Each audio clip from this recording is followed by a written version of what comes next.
L'IRM de vos poumons laisse apparaître de petites tumeurs qui ont l'aspect de carcinome bronchogénique. Parlez pas en mots savants. Combien de temps?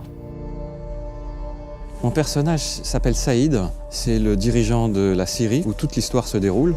Il a plaisir à driver toute cette équipe de bonhommes. Et dans cette équipe, il y a des jeunes qui lui tiennent à cœur, dans l'insertion sociale. Par le biais d'un de ces jeunes, ça va être le début de la mésaventure de toute cette histoire. Je te demande une dernière fois. Où est ma cam? Ce qu'on a essayé de faire, c'est d'avoir des bons persos auxquels on peut vraiment s'accrocher. Mon personnage, Adama, dans le genre thriller, c'est vrai qu'il est catégorisé comme le bad guy, le méchant du film. J'interprète le personnage de Sarah.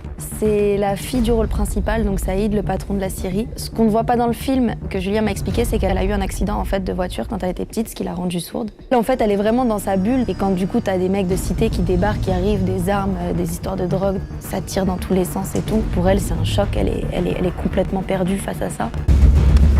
Putain.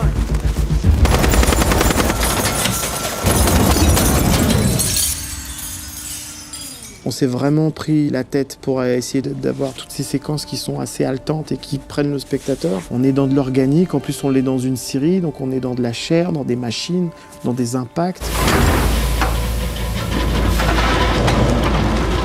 On pourrait presque sentir cette Syrie comme un navire qui est en train de grincer, qui est en train de se distordre.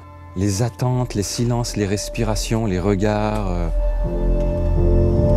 J'ai aimé le point de vue que prend Julien, c'est-à-dire qu'il diffère, il décale un petit peu son attention. C'est déjà un film de genre, mais il outrepasse la chose en y mettant un peu comme dans les films de peur. On monte avec eux dans le train fantôme jusqu'au dernier souffle.